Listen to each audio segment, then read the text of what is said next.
प्यार जब हद से गुजर जाए तो अंजाम कितना खौफनाक हो सकता है। एक बेवफा पत्नी, एक अंधा प्रेमी और एक मासूम पति। आखिर ऐसा क्या हुआ कि मोहब्बत की कहानी खून से लिखी गई। जानिए इस दिल दहला देने वाली सच्ची घटना की पूरी सच्चाई। पति के नामौजूदगी में पत्नी अपने बॉयफ्रेंड के साथ करीब 13 दिन तक शिमला और मनाली की सैर करते हैं, इधर उधर घूमते हैं। उसके बाद जब वापस लौट कर आते हैं तो महिला अपने मायके चली जाती है, क्योंकि उसकी 5 साल की बेटी उसकी माँ के पास थी। माँ पूछने लगती है, बेटा, दामाद दिखाई नहीं दे रहे हैं, ना ही उनसे बातचीत हो पा रही है। लगभग 13 दिन से तो कोई बात ही नहीं हुई। वह कहाँ हैं? जैसे ही माँ ने बेटी से पूछा तो बेटी ने इधर उधर घुमा फिराकर जवाब देने शुरू कर दिए। लेकिन इससे पहले बेटी ने कभी इस तरह की बात नहीं की थी।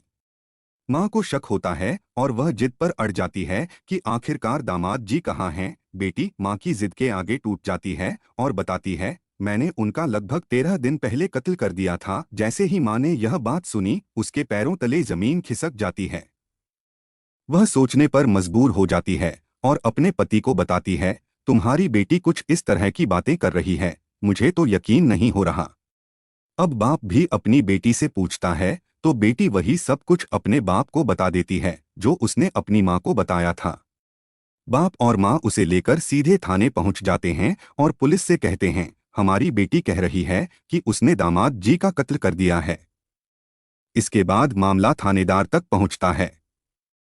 थानेदार तुरंत संबंधित इलाके में 2 सिपाही भेजता है ताकि हकीकत का पता चल सके। लड़की ने बताया था कि उसने कत्ल कर दिया है और लाश घर के अंदर बाथरूम में रखी हुई है। जब सिपाही बाथरूम में जाते हैं तो देखते हैं कि वहां सब कुछ क्लीन है। कोई भी ऐसी चीज नजर नहीं आती जिससे यह लगे कि वहां किसी की हत्या हुई हो। तभी सिपाही बोलते हैं, साहब, यह झूठ बोल रही है। यहाँ तो बस एक बड़ा सा ड्रम रखा हुआ है जो पूरी तरह सीमेंट से भरा हुआ है। जब महिला से फिर से पूछा जाता है तो वह कहती है, मेरा पति उसी ड्रम के अंदर पैक है। उसके 15 से ज्यादा छोटे छोटे टुकड़े कर दिए थे और फिर उसे चिन दिया गया। जब ड्रम को तोड़ा जाता है तो उसमें से वाकई लाश निकलती है। इसके बाद यह घटना सोशल मीडिया पर ट्रेंड करने लगती है। हर कोई इस मामले के बारे में जानने की कोशिश करता है कि आखिरकार हुआ क्या था और जो शिमला मनाली में घूम रहा था वह कौन था। नमस्कार दोस्तों, मैं विनय कुमार। आज आपको जो सच्ची घटना सुनाने जा रहा हूं वह उत्तर प्रदेश के मेरठ जिले की है। मेरठ जिले में एक थाना है ब्रह्मपुरी, और ब्रह्मपुरी थाना क्षेत्र में इंदिरा नगर नाम की एक कॉलोनी है। दरअसल इंदिरा नगर की ही एक मास्टर कॉलोनी में यह सच्ची घटना घटी थी। एक लड़का जो पहले मर्चेंट नेवी में कर्मचारी था, वह 24 फरवरी 2025 की रात लगभग 8 से 9 बजे अचानक लंदन से अपने घर पहुंच जाता है। उसके अचानक आने की वजह थी कि अगली तारीख 25 फरवरी को रात 12 बजे उसकी पत्नी का जन्मदिन शुरू हो जाता। वह अपनी पत्नी को सरप्राइज देना चाहता था। ठीक 2 दिन बाद 28 फरवरी को उसकी बेटी का जन्मदिन भी था। इसलिए वह माँ और बेटी यानी अपनी पत्नी और बेटी दोनों को सरप्राइज देना चाहता था। जब वह अचानक घर में दस्तक देता है तो घर में खुशियों के गीत गाए जाने लगते हैं। सब लोग सरप्राइज देखकर चौंक जाते हैं। सब कुछ सही चल रहा था। 25 तारीख को उसने पत्नी का जन्मदिन मनाया और 2 दिन बाद अपनी बेटी का जन्मदिन। पूरे परिवार के लोग आए, केक कटा, खुशियों के गीत गाए गए। लेकिन जब 2-4 दिन और बीत जाते हैं तब 4 मार्च 2025 की रात लगभग 11 बजे पति आराम से सोया हुआ था। जैसे ही रात के 11 बजते हैं, पत्नी उसके सीने पर आकर बैठ जाती है। उसके हाथ में एक बड़ा सा चाकू होता है जिसे वह अपने पति के सीने में पूरी ताकत से घोंप देती है। जैसे ही चाकू उसके शरीर में जाता है, वह चीख निकालना चाहता है, लेकिन वह सही से चीख भी नहीं पाता। दरअसल कुछ घंटे पहले उसने जो खाना खाया था उसमें नशीला पदार्थ मिला हुआ था। उसकी बॉडी पूरी तरह से सुन्न हो चुकी थी, इसलिए वह अपनी पत्नी का विरोध नहीं कर पा रहा था। उसने अपने पैर हिलाने की कोशिश की, लेकिन किसी ने उसके पैर पकड़ रखे थे। उसने उस चाकू को पकड़ लिया और जिसने चाकू पकड़ा हुआ था उसने पैरों को और हाथों को पकड़ लिया। इसके बाद एक के बाद एक चाकू सीने में घोंप दिए जाते हैं, मारे जाते हैं। वह रो रहा था, गिड़गिड़ा रहा था, कह रहा था कि जैसा तुम कहोगे मैं वैसा करूंगा, जैसा तुम कराओगे मैं वैसा ही करूंगा। मुझे माफ कर दो, मुझे छोड़ दो। मैं तुम्हें तलाक दे दूंगा, मैं तुमसे बहुत दूर चला जाऊंगा, तुम्हारी जिंदगी में कभी लौटकर नहीं आऊंगा। वह इस तरह से कहता चला गया, लेकिन सामने वाले पर इस बात का कोई असर नहीं पड़ रहा था। ये आवाजें, ये बातें उसके दोनों यानी कि कातिलों के कानों तक पहुंच ही नहीं रही थीं, और वे अपना काम बड़े इत्मीनान से, बहुत आराम से कर रहे थे। न उन्हें किसी को मारने का कोई फर्क पड़ रहा था। आखिरकार लगभग 25 से 30 मिनट तक वह व्यक्ति ऐसे ही दर्द से तड़पता रहता है और एक बार को आकर दम तोड़ देता है। जैसे ही वह दम तोड़ता है, मर जाता है, उसकी नब्ज को टटोला जाता है। अब यहाँ से ये दोनों यानी कि उसकी पत्नी मुस्कान रस्तोगी यह सोच रही थी कि इसकी लाश को कैसे ठिकाने लगाया जाएगा, क्या किया जाएगा। तभी वह अपने प्रेमी से बातचीत करती है। प्रेमी ने कहा कि परेशान मत हो, मेरे पास कुछ पॉलीथीन है और उस पॉलीथीन के अंदर इसकी लाश के टुकड़ों को पैक कर देंगे। उसके बाद शहर के अलग अलग हिस्सों में जाकर फेंक देंगे। वे ऐसे ही प्लानिंग कर रहे थे, लेकिन प्रेमी ने कहा कि अगर बार बार यहाँ से निकलोगे तो मोहल्ले में सीसीटीवी कैमरे लगे होंगे और तुम कैमरे में आ जाओगे, फंस जाओगे। इसलिए कुछ ऐसा करो जिससे किसी को इस बात का एहसास न हो, किसी को इस बारे में जानकारी न हो। तभी वे रात भर इंतजार करते हैं और शरीर के अलग अलग टुकड़े करते हैं। बाथरूम में उस लाश को रखते हैं। लाश से जितना भी खून बह रहा था वह बाथरूम से होता हुआ बाहर नालियों में बह जाता है। शरीर के लगभग 15 से ज्यादा टुकड़े किए जाते हैं, हाथ अलग, पैर अलग, सिर अलग, धड़ अलग। जब शरीर के छोटे छोटे टुकड़े हो जाते हैं, उसके बाद अगला दिन निकलता है, यानी कि 5 मार्च 2025। उसका प्रेमी सीधा बाजार जाता है। बाजार से वह सीमेंट की बोरी, कुछ डस्ट और एक बड़ा सा ड्रम लेकर आता है। ये सब लाकर बाथरूम में रखता है। बाथरूम में रखने के बाद जो भी टुकड़े पहले से ही पॉलीथीन में पैक थे उन्हें ड्रम के अंदर डाल देते हैं। फिर सीमेंट और डस्ट को घोलकर उस बड़े से ड्रम में डाल देते हैं। अब यहाँ से दोनों यानी कि मुस्कान और उसका प्रेमी एक प्लान बनाते हैं कि क्यों ना बाहर घूमने के लिए चलते हैं। वे शिमला के लिए निकल जाते हैं। शिमला जाने से पहले उनकी बेटी जो पहले से ही अपनी नानी के यहाँ रहती थी वहीं थी। बेटी 5 साल की थी और मुस्कान घर में बिल्कुल अकेली रहती थी। पति अक्सर लंदन में रहता था। मोहल्ले वालों को वह यह बताकर गई थी कि मैं अपने पति के साथ शिमला घूमने जा रही हूँ। उसके बाद हमारा प्रोग्राम है मनाली घूमने का। वे शिमला और मनाली घूमते हैं और जब वापस आते हैं तो प्रेमी तो अपने घर निकल जाता है, लेकिन मुस्कान रस्तोगी अपनी माँ के पास चली जाती है। माँ, जो कि ब्रह्मपुरी थाना क्षेत्र के गौरीपुरा इलाका में रहती थी, अपनी बेटी से पूछती है कि दामाद जी से कई दिनों से बातचीत नहीं हुई है, आखिरकार वह कहाँ हैं। जब माँ बार बार यही सवाल पूछती है तो मुस्कान गुस्से में आकर कहती है, मैंने उसका कत्ल कर दिया है, उसे मार दिया है। जब उसकी माँ यह बात सुनती है तो अपने पति से कहती है, तुम्हारी बेटी ने कुछ इस तरह का कांड कर दिया है, क्या तुम्हें पता भी है।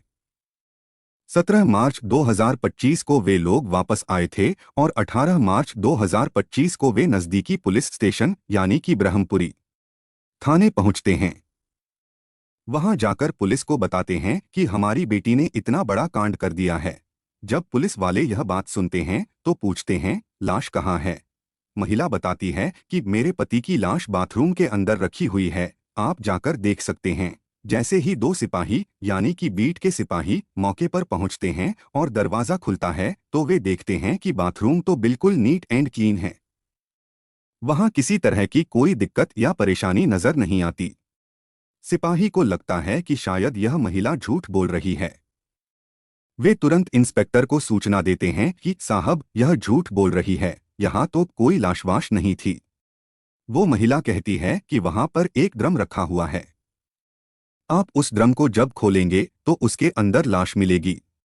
ड्रम पूरी तरह से पैक था क्योंकि वो पूरा सीमेंट से भर चुका था। उसमें न किसी तरह की कोई स्मेल आ रही थी, न कोई दिक्कत परेशानी थी। अब यहाँ से पुलिस वालों को यह सूचना पहुंचती है। उसके बाद बड़े बड़े अधिकारी मौके पर पहुंचते हैं और पूरे शहर भर में हंगामा खड़ा हो जाता है कि एक महिला ने अपने प्रेमी के साथ मिलकर अपने पति की हत्या कर दी है और लाश को ड्रम के अंदर चिनवा दिया है, पैक कर दिया है। दरअसल अगर इस कहानी के बैकग्राउंड में झांकने की कोशिश करें तो यह कहानी शुरू होती है साल 2015 से। एक लड़का जिसका नाम सौरभ राजपूत होता है। सौरभ राजपूत के पिता मुन्नालाल, जो कि इंडियन ऑयल कंपनी के रिटायर्ड कर्मचारी होते हैं, ब्रह्मपुरी के इलाके में रहते हैं। मुन्नालाल को 3 बच्चे होते हैं, एक बेटा जिसका नाम बबलू होता है, दूसरा बेटा सौरभ राजपूत और तीसरी बेटी शिवानी होती है। साल 2015 की बात है। तब सौरभ राजपूत बीटेक प्रथम वर्ष का छात्र था। उसके कुछ दोस्त शास्त्री की कोठी के पास रहते थे। वह अक्सर अपने दोस्तों से मिलने के लिए चला जाया करता था। एक दिन जब वह गोरीपुरा इलाके की एक दुकान पर था तो उसने देखा कि एक खूबसूरत लड़की वहां खरीदारी कर रही थी। उस लड़की को देखकर वह उसे देखने लगा। लड़की ने भी उसे देखा और दोनों की आंखें चार हो गईं। आंखों ही आंखों में उन्हें प्यार हो गया। पहली ही मुलाकात में दोनों ने एक दूसरे के नंबर बदल लिए। जब भी उनका मन करता वे फोन पर बहुत सारी बातें करते। बात करते करते 7-8 महीने बीत गए, पता ही नहीं चला। इसके बाद सौरभ अपने परिवार से कहता है कि एक लड़की है जिसका नाम मुस्कान रस्तोगी है। वह पास के ही मोहल्ले में रहती है और मैं उससे शादी करना चाहता हूं। जैसे ही उसके पिता को यह बात पता चलती है वे साफ साफ इनकार कर देते हैं कि हम अपने ही बिरादरी में तुम्हारी शादी करेंगे, इधर उधर नहीं। उधर लड़की वालों को भी इस रिश्ते पर ऐतराज था, लेकिन लड़का और लड़की दोनों जिद पकड़ लेते हैं कि अगर प्यार किया है तो शादी भी करेंगे और साथ जिएंगे, साथ मरेंगे। परिवार वाले टूट जाते हैं और आखिरकार साल 2016 में सौरभ राजपूत और मुस्कान रस्तोगी की शादी हो जाती है। शादी के बाद उसी साल 2016 में सौरभ की मर्चेंट नेवी में लंदन के अंदर नौकरी लग जाती है और जिंदगी पटरी पर आ जाती है। सब कुछ ठीक ठाक चलने लगता है, लेकिन लगभग 1 साल बाद घर में कुछ क्लेश की वजह से वह अपनी नौकरी छोड़ देता है। वह उसे अलविदा कह देता है और वापस लौटकर अपनी पत्नी के साथ अकेले रहने लगता है। इसके बाद वह प्लाईवुड की किसी दुकान का काम करने लगता है। जैसे जैसे वक्त आगे बढ़ता है, साल 2019 में उसे एक बेटी होती है जिसका नाम पीहू रखा जाता है। धीरे धीरे वह अपने माता पिता, बहन और परिवार से अलग रहने लगता है और सिर्फ अपनी पत्नी के साथ रहता है। साल 2020 में उसे लंदन के एक मॉल में सेल्स मैनेजर की नौकरी मिल जाती है। वह वहां काम करने लगता है और महीनों महीनों तक घर से गायब रहता है। इधर उसकी पत्नी मुस्कान अकेली रहती थी। उसकी बेटी ज्यादातर अपनी नानी के साथ रहती थी। नानी और नाना उसे बहुत प्यार करते थे और खुश रहते थे। मुस्कान अकेली थी और कुछ ही फासले पर साहिल शुक्ला नाम का एक लड़का रहता था। साहिल शुक्ला पेशे से एक चार्टर्ड अकाउंटेंट था। कब इन दोनों की आंखें चार हो गईं, पता ही नहीं चला। मुस्कान अकेली रहती थी और जब भी मौका मिलता साहिल शुक्ला उससे मिलने के लिए उसके घर आ जाता। वे ऐसे रहते थे जैसे पति पत्नी रहते हैं। वक्त आगे बढ़ता गया और साल 2023 आ गया। एक दिन जब सौरभ राजपूत लंदन से वापस लौटा तो उसने अपनी पत्नी का मोबाइल देख लिया। मोबाइल में उसने पाया कि मुस्कान साहिल शुक्ला से बातचीत करती थी, चैटिंग करती थी। इस बात पर उसने ऐतराज किया। ऐतराज करने के दौरान ही मुस्कान ने साफ साफ कह दिया कि मैं तुमसे अलग रहना चाहती हूँ, मैं तलाक लेना चाहती हूँ। मुस्कान ने साफ कह दिया कि वह अपनी जिंदगी साहिल शुक्ला के साथ बिताना चाहती है, लेकिन सौरभ तलाक देने से साफ इनकार कर देता है। इस बात को लेकर दोनों के बीच कभी कभार विवाद और झगड़े होते रहते थे। हालांकि सौरभ ने इस रिश्ते को निभाने की तमाम कोशिशें की, लेकिन यह रिश्ता ज्यादा दिन तक नहीं चल पाया क्योंकि दोनों के बीच दूरियां बढ़ती गईं। 24 फरवरी 2025 की रात सौरभ अचानक अपनी पत्नी को सरप्राइज देने के लिए घर आया ताकि वह खुश हो जाए, लेकिन उसे नहीं पता था कि यह उसकी आखिरी यात्रा होगी और उसकी जिंदगी में अब कुछ भयानक होने वाला है। उसने 25 फरवरी को अपनी पत्नी का जन्मदिन मनाया और 2 दिन बाद 28 फरवरी को अपनी बेटी का जन्मदिन भी मनाया। सब कुछ ठीक लग रहा था, लेकिन 4 मार्च 2025 की रात लगभग 11 बजे सौरभ की हत्या कर दी जाती है। हत्या के बाद उसकी बॉडी को एक ड्रम में पैक कर दिया जाता है। जब मुस्कान और साहिल मनाली और शिमला घूमकर लौटते हैं तो 13 दिन बाद वे सीधे घर पहुंचते हैं। घर पहुंचकर वे कहते हैं कि अब इस ड्रम को यहां से हटा देते हैं। दोनों ने ड्रम को फेंकने की बहुत कोशिश की, लेकिन वे उसे हिला भी नहीं पाए। इसके बाद साहिल बाजार जाता है, जहां मजदूर मिलते हैं। वह मजदूरों से कहता है कि एक भारी सामान उठाकर ई-रिक्शे में रखना है। वह एक ई-रिक्शा भी लेकर आता है, जो घर के बाहर खड़ा हो जाता है। मुस्कान और साहिल 4 मजदूरों के साथ मिलकर ड्रम उठाने की कोशिश करते हैं, लेकिन फिर भी ड्रम हिलता नहीं। इसके बाद मुस्कान अपने मायके चली जाती है। वह वहां भी परेशान और उदास रहती है। इसी बीच 5 मार्च 2025 से 17 मार्च 2025 तक सौरभ का फोन लगातार चलता रहता है। उसके घरवाले फोन और चैटिंग के जरिए बात कर रहे थे, लेकिन यह बातचीत सौरभ नहीं, बल्कि मुस्कान का प्रेमी साहिल शुक्ला कर रहा था। जब पुलिस ने मुस्कान और साहिल को गिरफ्तार किया तो उन्होंने ड्रम को कब्जे में लिया।